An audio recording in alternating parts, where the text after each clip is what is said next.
नमस्कार दोस्तों।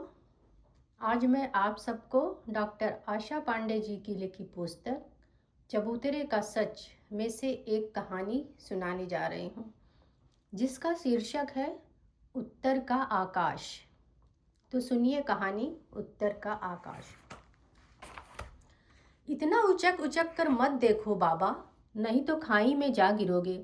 रोज की तरह आज भी वहाँ कुछ बादल हैं, थोड़ी सी धूप है, बहुत ज़्यादा ठंडी है।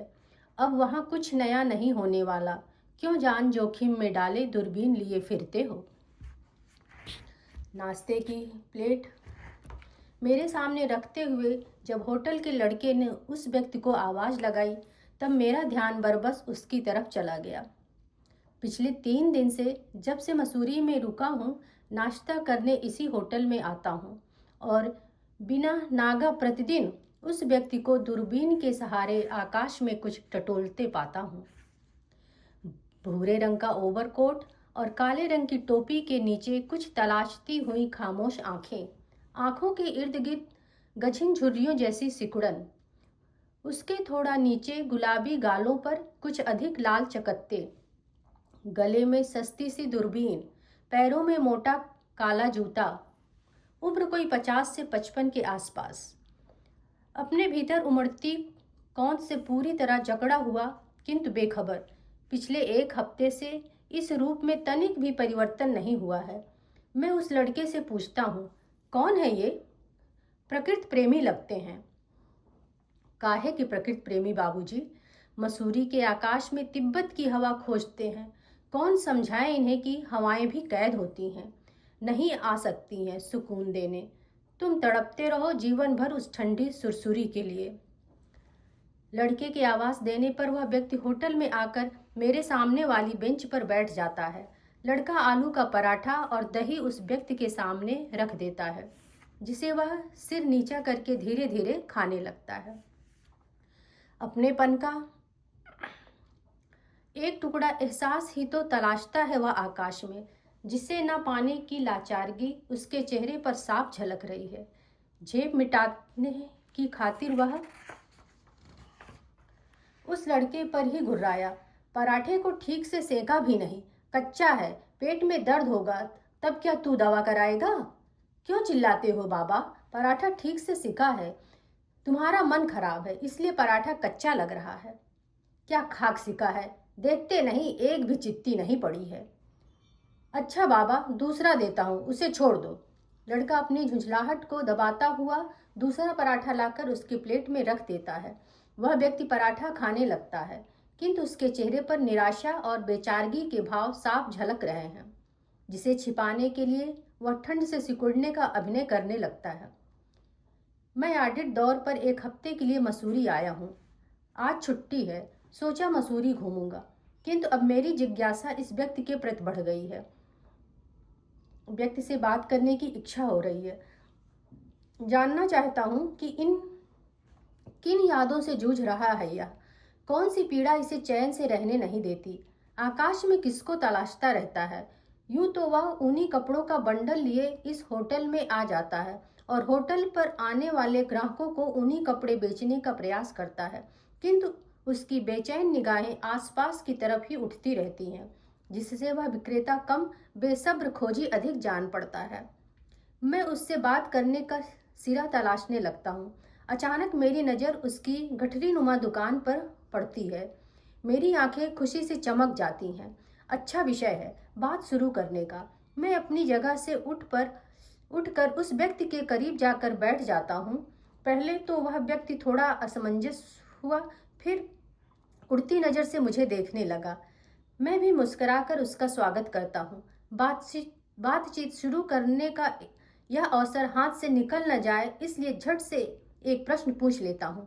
आप ऊनी कपड़े बेचते हैं क्या? संक्षिप्त सा उत्तर। मैं हताश होता हूँ, लेकिन एक और प्रयास। मुझे एक स्वेटर चाहिए, एकदम गर्म।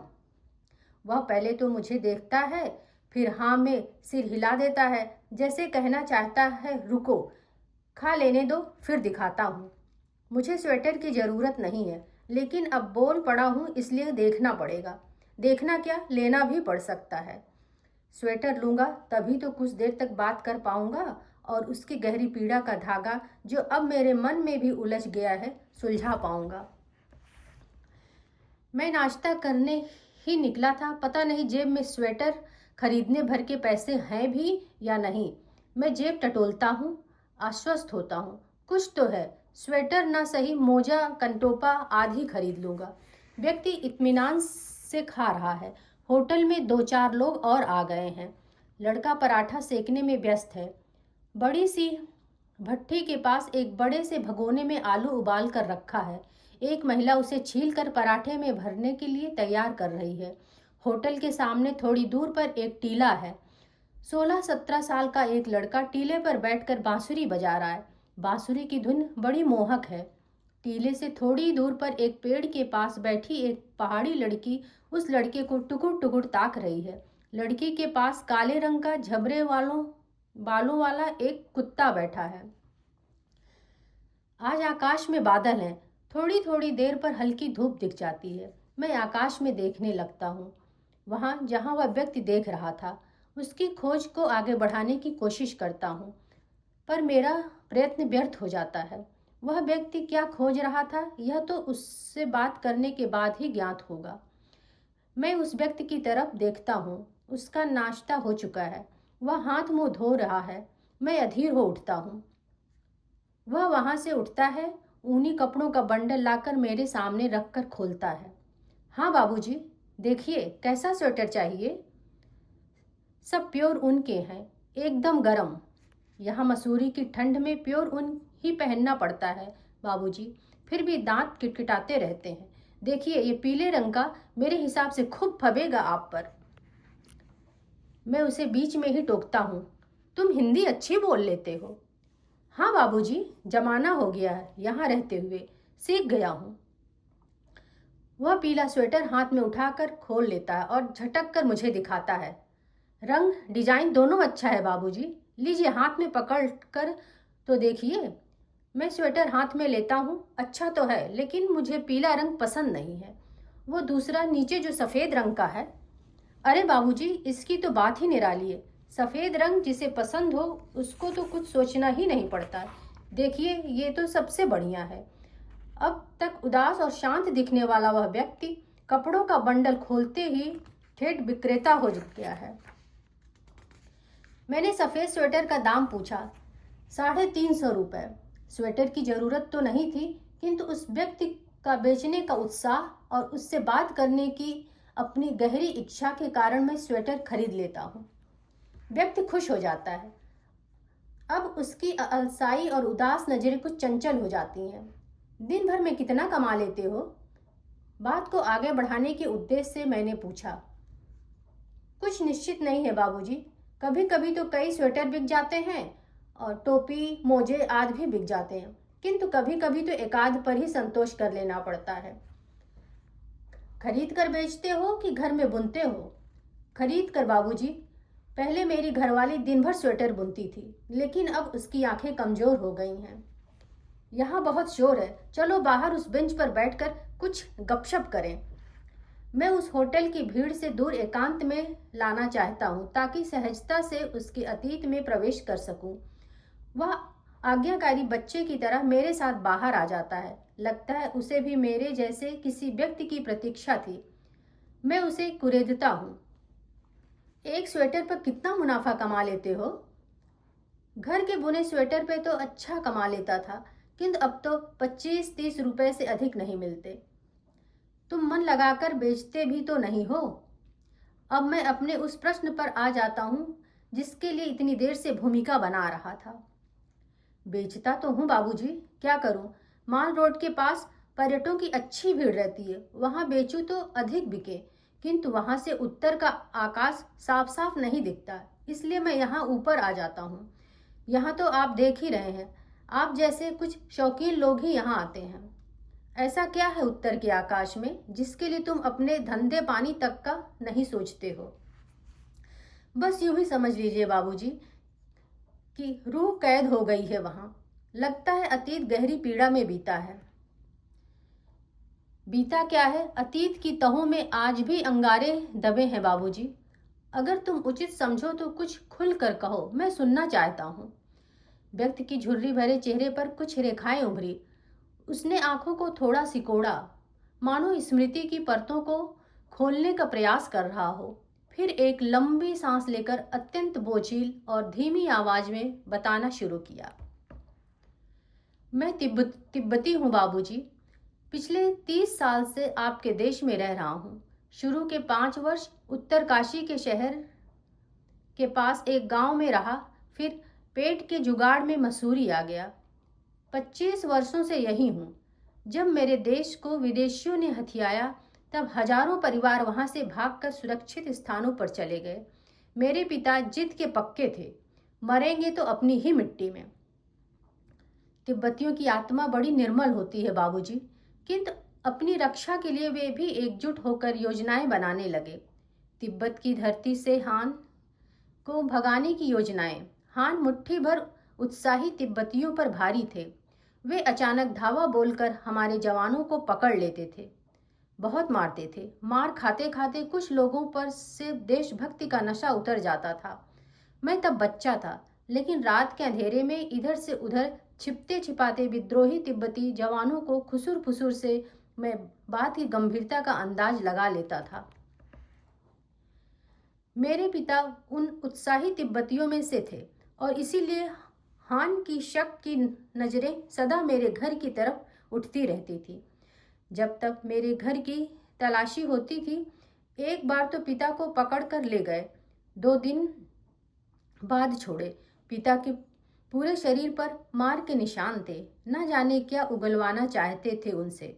माँ पूछती रही कि ये चोट कैसे आई, किंतु पिता ने माँ से सब कुछ छिपा लिया। बोले, सामने वाली पहाड़ी से लुढ़क गया था, इसलिए इतनी चोट लग गई। माँ ने पिता की बात चुपचाप सुन ली, किंतु मन ही मन सब समझ गई थी।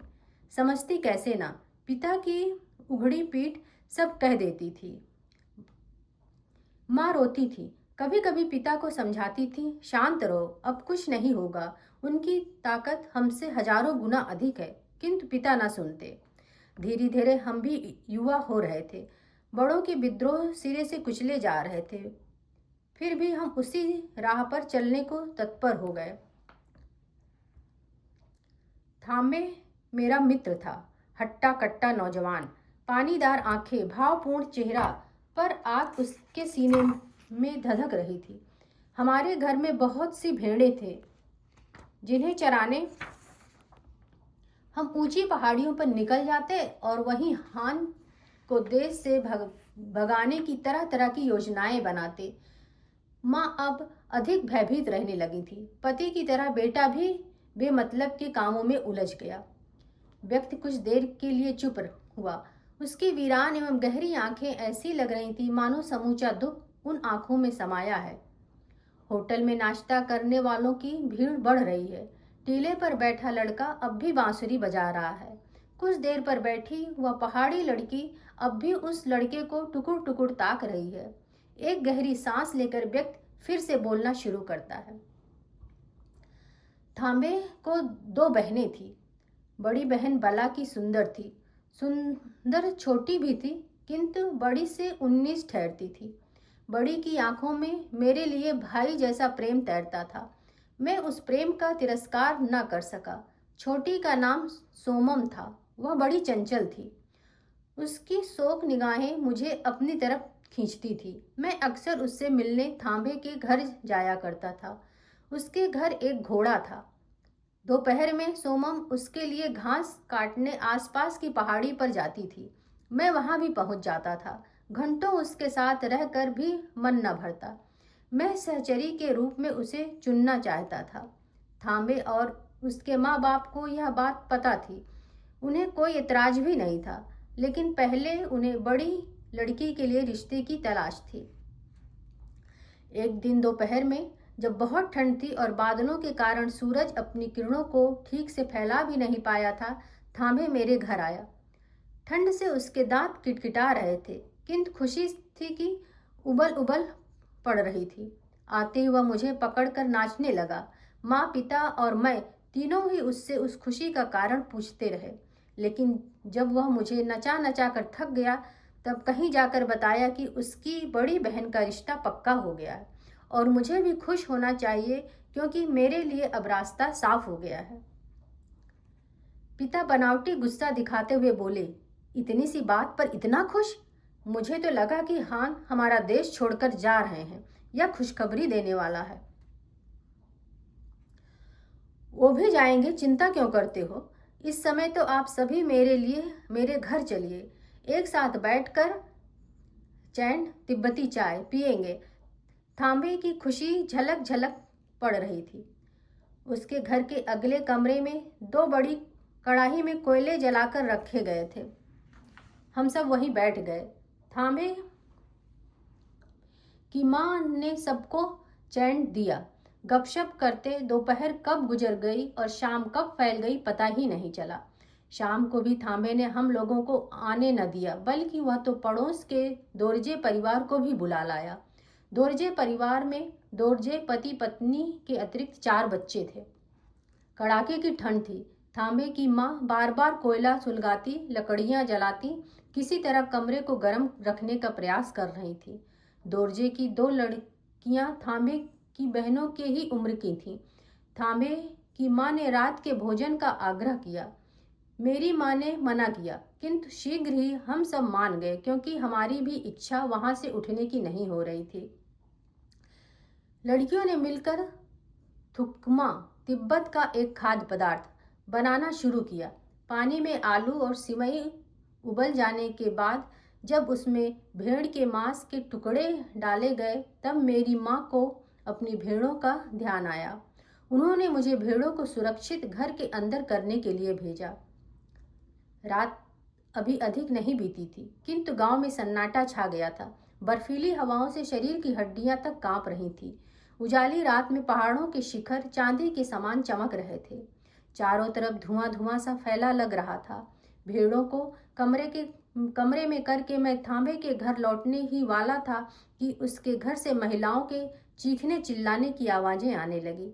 मैं हतप्रभ था। अचानक ये क्या हो गया? अभी तक तो सब ठीक था। मुझे लगा हो न हो हान आ गए होंगे, कहीं से खबर पा गए होंगे कि कई परिवार मिलकर उनके विरोध में षड्यंत्र रच रहे हैं।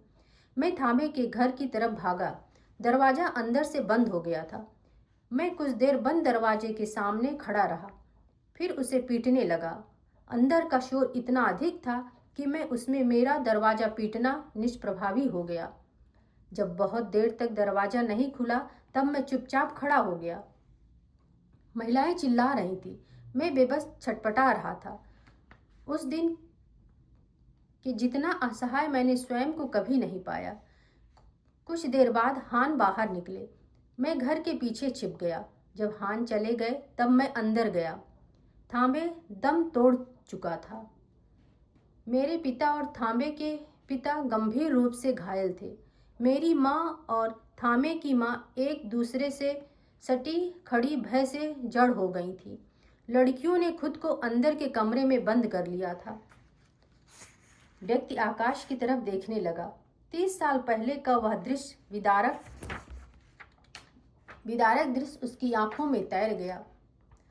उसकी आंखें लावा उगलने लगी तथा सांस तेज चलने लगी। उसके ओंठों के किनारे से थूक की पतली धार बह गई।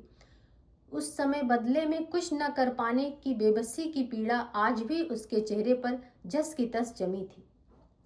मेरे मन में भी एक अजीब सा अवसाद फैल गया। मैंने उसकी पीठ को धीरे से थपथपाया। मुझे ध्यान आया कि नाश्ते के बाद से मैंने एक भी सिगरेट नहीं पी, जबकि इतनी ठंड में अब तक 2-4 पी डालता। जेब से सिगरेट का पैकेट निकालकर मैंने उसकी तरफ बढ़ाया। अब तक वह कुछ संयत हो गया था। उसने एक सिगरेट निकालकर ओंठों में दबा ली। मैंने भी एक सिगरेट ली। लाइटर से उसकी और अपनी सिगरेट जला दी। 1-2 गहरे कश के बाद वह खांसने लगा। थोड़ी देर बाद जब संभला तो फिर बताना शुरू किया। बहुत अन्याय हुआ है बाबूजी, कब तक सहेंगे? मैं चुप नहीं बैठा था। कई संगठन बनाए थे मैंने। तब मैं जवान था, बड़ा उत्साह था मुझ में। धीरे धीरे सब खत्म हो गया। मैं कमजोर और अकेला पड़ गया। हाथ के इशारे से उसने बताया। इधर देखिए बाबूजी, ये जो सामने की पहाड़ी है, ठीक उसके बगल से जो रास्ता जा रहा है, वहाँ एक तिब्बती मंदिर है। सैकड़ों लामा वहाँ चक्र घुमाते ध्यान लगाते पड़े रहते हैं।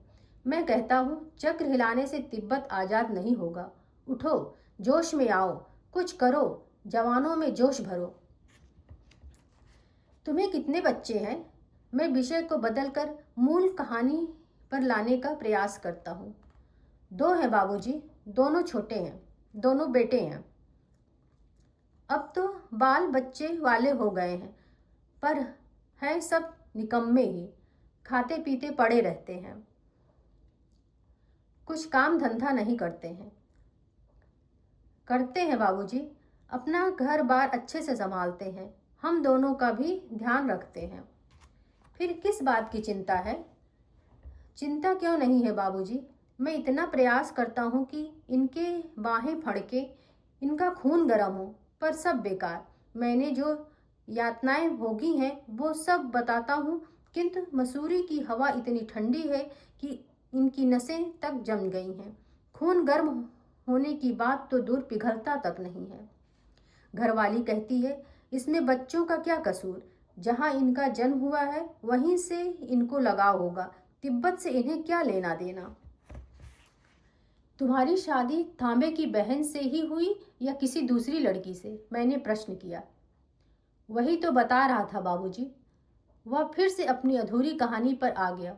वह रात बड़ी भयावह थी और शायद अब तक की सबसे लंबी भी। माँ सिसकते सिसकते खामोश हो गई थी। थांबे की माँ बेहोश पड़ी थी। थांबे के पिता को सवेरे तक होश आ गया था, किंतु उनके पैर की हड्डी टूट गई थी, वे लंगड़े हो गए थे। मेरे पिता की आंत में चोट लगी थी, धीरे धीरे उसमें सड़न पैदा हो गई और 15 दिन बाद वे चल बसे। दोरजे परिवार पूरी तरह सुरक्षित था और डर के मारे रात में ही अपने घर चला गया था। थांबे की माँ बाप अब अपनी बेटियों के बारे में अधिक चिंतित रहने लगे थे। इस घटना के कुछ महीने बाद उन्होंने बड़ी बेटी की शादी कर दी। जब थांबे था तब तय हुआ था कि दोनों बहनों की शादी एक साथ ही कर दी जाएगी, किंतु अब परिस्थिति पलट चुकी थी। एक अदृश्य डर थांबे के माँ बाप को खाए जा रहा था। हान का डर नहीं बाबूजी, अकेलेपन का डर, वीरान एकांत में थांबे की यादों के उमड़ आने का डर, जो लाख न चाहने पर भी उमड़ती ही रहती थी। दोनों बेटियां अगर एक साथ विदा हो जाती तब तो भाई भाई भन्नाता वह घर थांबे के माँ बाप की धड़कन को ही दबोच लेता। इसलिए तय यह हुआ कि घर एक साथ खाली न करके सोमम की शादी साल 6 महीने के बाद मेरे साथ कर दी जाएगी। अब सोमम पहले जैसे चहकती नहीं थी। उसकी आंखें किसी गहरी झील की तरह डरावनी लगने लगी थी। मैं उसे पहले जैसा ही देखना चाहता था, इसलिए तरह तरह की युक्ति सोचता था जिससे वह खिलखिलाकर हंस दे। इसी युक्ति सोचने में एक दिन मुझे इतनी निर्मम युक्ति सूझी कि आज तक उसकी फुफकार सुनाई देती है। हाँ बाबूजी, उस दिन वह पहाड़ी पर घास काट रही थी, एकदम सीधी पहाड़ी। मैं वहां पहुंचा। उसने मुझे नहीं देखा। मैंने उसे चौंकाना चाहा। सोमम! हान सुनते ही वह ऐसी लड़खड़ाई बाबूजी कि बस उसकी आवाज ही गूंजती रह गई, बचाओ बचाओ। इतनी भयानक स्मृति की उघड़ जाने से व्यक्ति फिर आहत हो गया। मैंने स्वयं को गुनहगार माना। राख के ढेर से इतनी पुरानी टीस को टटोल टटोल कर निकालने का काम तो मैंने ही किया था। व्यक्ति के चेहरे पर अंतहीन दर्द फैल गया है। थोड़ी देर की चुप्पी के बाद वह आगे बताने लगा। उसकी आवाज अब कुछ अधिक भीगी भीगी सी हो गई है।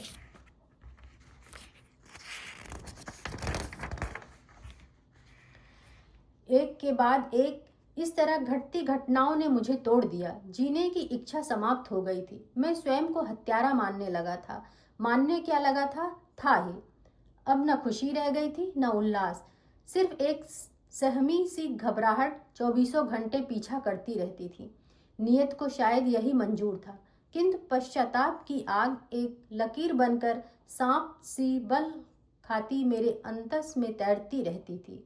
हान के रुकने और जाने में अब मेरी कोई रुचि नहीं रह गई थी। किंतु संदेही हान मुझ पर तनिक भी भरोसा न करते। पकड़कर घंटों बैठा लेते। उनके प्रश्नों से मैं तिलमिला कर रह जाता। माँ अधिक डरने लगी थी और चाहती थी कि मैं कहीं अन्यत्र चला जाऊं, देश छोड़ दूं। जान तो बची रहेगी। मेरा भी मन अब वहां नहीं लगता था। तमाम यादें मुझे जकड़ लेती थी। जो पहाड़ मुझे इतने प्यारे लगते थे वही अब डरावने लगने लगे। चारों तरफ एक राक्षस हुंकारता रहता था। फिर भी मैं वहां से आना नहीं चाहता था। मैं ना तो माँ को छोड़ सकता था और ना ही देश को। माँ रात दिन एक ही रट लगाए रहती थी। उनका कहना था कि कुछ दिन की ही तो बात है, जब सब ठीक हो जाएगा तब फिर से लौट आना और तब तक वे अकेली रह लेंगी। मेरी भोली माँ अंगारे में बर्फ मिलने की उम्मीद कर रही थी। मैं उलझ गया था। मेरे मन में अनेक सवाल उठने लगे थे। लक्ष्य स्पष्ट नहीं था। द्वंद्व मचा था दिल और दिमाग में। उचित अनुचित, न्याय अन्याय का द्वंद्व। उलझन बढ़ती जा रही थी पर दिमाग काम नहीं कर रहा था। माँ पल पल टूट रही थी, घुट रही थी। मुझे वहां से हटाने व रखने दोनों बातों से। मैं उनकी छटपटाहट को देख रहा था। जानता था मेरे वहां से ना हटने के कारण वे जितना रोती हैं, हट जाने से उससे अधिक रोएंगी। फिर एक रात, भयानक ठंडी रात, उसी न्याय अन्याय के द्वंद्व के बीच मैं माँ के लिए माँ को छोड़कर भाग आया। माँ जो करना चाहती थी कर ली, लेकिन मैं कुछ दूर चलता, फिर पलटकर पीछे देखता। जी करता लौट जाऊं। फिर सीने में उठती आग को दबाता मैं आगे बढ़ता। छूटते पहाड़ मुझे रुक जाने को कह रहे थे। मेरा इरादा बदलता भी, किंतु फिर न जाने कैसे आगे बढ़ने लगता। दारुण ठंड में पहाड़ दर पहाड़ लांघता, छुपता छुपाता आपके देश में आ गया। किंतु सच कह रहा हूँ बाबूजी, मेरी आत्मा वहीं रह गई। तिब्बत देखे बहुत दिन हो गए। कितने उत्सव, मेले, त्योहार बीत गए होंगे अब तक। माँ की भी कुछ खबर नहीं मिली। अब जब कुछ कर पाने में असमर्थ हो गया हूँ, तब उत्तर के आकाश में तिब्बत तलाशता हूँ।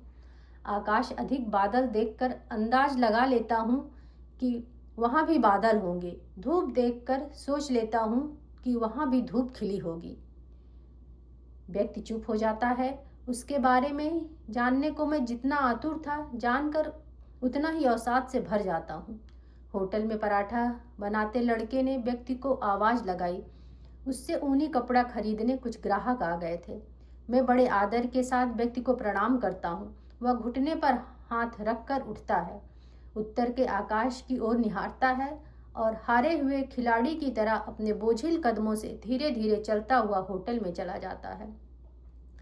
मैं भी उठता हूँ।